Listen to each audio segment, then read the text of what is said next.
Education chapter number 4 question ناخواندگی کی وجوہات بیان کریں۔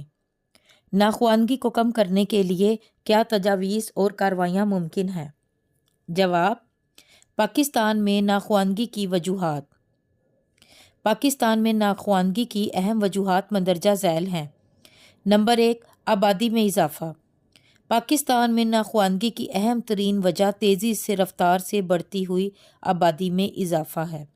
ہمارے معاشرے میں خواندگی کی شرح میں 1% سالانہ اضافہ ہوتا ہے، جبکہ آبادی میں یہ اضافہ 2% سالانہ کے قریب ہے۔ یعنی اگر 1% جو خواندگی کی شرح بڑھتی ہے تو آبادی 2% کے حساب سے بڑھتی ہے۔ آبادی بڑھنے سے معاشی اور معاشرتی وسائل پر دباؤ پڑتا ہے، جس کی وجہ سے پوری آبادی کے لیے جو تعلیمی سہولتیں ہیں وہ فراہم نہیں ہو سکتی۔ ہمارے ہاں اس وقت بھی اب سے 5 سے 9 سال تک کی عمر کے تقریباً 54 لاکھ جو بچے ہیں ایسے ہیں جو کسی اسکول میں داخلہ نہیں لے سکتے۔ نمبر 2، اسکولوں کی کمی۔ پاکستان میں تعلیم حاصل کرنے کے قابل بچوں کی تعداد کے مقابلے میں تعلیمی اداروں کی بہت کمی ہے۔ یعنی بچے بہت زیادہ ہیں لیکن ادارے بہت کم ہیں۔ اب بھی بہت سرکاری اور نجی سطح پر تعلیمی ادارے کھولے جا رہے ہیں، لیکن دیہات میں اس حوالے سے ابھی اتنی ترقی ممکن نہیں ہوئی۔ نمبر 3، ترک مدرسہ، ڈراپ آؤٹ۔ اپنی تعلیم جو بچے ادھوری چھوڑ دیتے ہیں اس کو ترک مدرسہ کہتے ہیں۔ ایسے بچے جو ہر تعلیم کو ادھورا اور نامکمل چھوڑ دیتے ہیں وہ ناخواندہ لوگوں کی تعداد میں اضافے کا باعث بنتے ہیں۔ پاکستان میں پرائمری سطح پر جو بچے ترک مدرسہ یعنی مدرسے کو چھوڑ دیتے ہیں 5ویں تک، ان کی شرح 50% ہے، جس کا مطلب یہ ہے کہ ہمارے ہاں ہر سال اتنی تعداد سے ناخواندگی میں مسلسل اضافہ ہو رہا ہے، اور یہی خواندگی کی راہ میں سب سے بڑی رکاوٹ ہے کہ وہ بچے تعلیم بیچ میں ہی چھوڑ دیتے ہیں۔ نمبر 4، عوام کے کمزور اقتصادی حالات۔ پاکستان میں جو سماجی اور معاشی اعتبار سے غریب طبقہ بہت زیادہ ہے، ان کی آمدنی بہت ہی کم ہے، جس کی وجہ سے وہ اپنے بچوں کو اسکول میں داخل نہیں کرواتے اور کہیں نہ کہیں کام پر بٹھا دیتے ہیں۔ زیادہ تر لوگ تعلیم کو اپنی بنیادی ضرورت تصور ہی نہیں کرتے۔ ان کا تعلیم کے حوالے سے رویہ منفی ہوتا ہے، ان کی سوچ منفی ہوتی ہے۔ اس وجہ سے غربت اور کمزور حالات کی وجہ سے ناخواندگی میں اضافہ ہوتا ہے۔ نمبر 5، تعلیم بالغاں کی کمی۔ یہ ایک بہت ہی تلخ حقیقت ہے کہ ہماری آبادی کا ایک حصہ جو بالغوں پر مشتمل ہے تعلیم سے محروم ہے۔ تعلیم بالغاں کا ہدف حاصل کیے بغیر شرح خواندگی میں اضافے کا خواب بھی پورا نہیں ہو سکتا۔ پاکستان میں اس سلسلے میں بہت سے منصوبے بنائے گئے ہیں، لیکن کئی مسائل کی وجہ سے ان پر عمل نہیں ہو سکا۔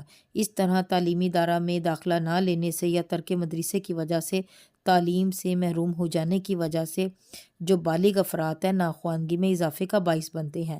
یعنی کئی بچے وہ ہیں جو 5ویں تک تعلیم ادھوری چھوڑ دیتے ہیں، اور کئی بچے وہ ہیں جو بڑے ہو کر اپنی وہاں سے تعلیم کو ادھورا چھوڑ دیتے ہیں۔ ناخواندگی کو کم کرنے کے لیے تجاویز اور کارروائیاں۔ پاکستان میں ہر حکومت نے ناخواندگی کو کم کرنے کی بہت کوشش کی ہے۔ اس سلسلے میں بہت سی عمل، تجاویز، اسکیمیں سامنے آئیں۔ اگر ان پر عمل کیا جاتا تو آج ہمارے وطن کی تعلیمی صورتحال مختلف ہوتی۔ ہمارے ہاں مالی وسائل نہیں ہیں، اور سب سے بڑھ کر اگر مالی وسائل ہیں تو ان کا استعمال نہیں صحیح سے ہوتا۔ یہ بہت بڑا مسئلہ ہے۔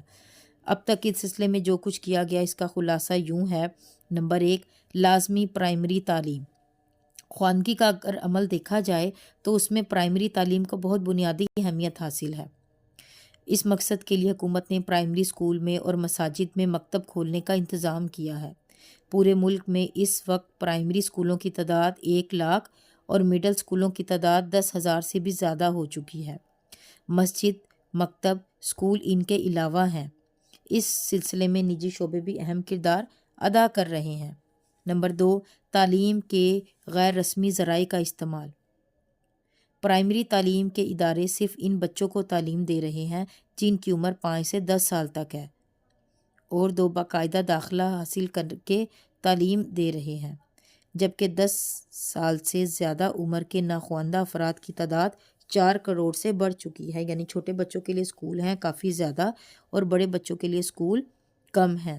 ان افراد کی تعلیم کے لیے حکومت تعلیم کے غیر رسمی ذرائع بھی استعمال کر رہی ہے، مثلاً تعلیم بالغاں کے مراکز کا قیام اس سلسلے کی اہم کڑی ہے۔ ان کوششوں کے علاوہ کچھ اور ایسی تجاویز بھی ہیں۔ ان کوششوں کے علاوہ جو قابل عمل تجاویز حکومت کے زیر غور ہیں، مثلاً نمبر 1، آئندہ ڈرائیونگ لائسنس صرف خواندہ افراد کو دیے جائیں۔ نمبر 2، قیدیوں کو خواندگی کی مناسب حد تک مکمل کرنے کے بعد قید میں چھوٹ دی جائے، یعنی جو قیدی لوگ ہیں اگر وہ جیل میں بھی تعلیم حاصل کرتے ہیں ایک حد تک تو انہیں قیدی میں یعنی ان کی جو سزا ہے اس میں کمی کی جائے۔ نمبر 3، خواندہ افراد کو نچلے درجے کی ملازمتوں میں ترجیح دی جائے۔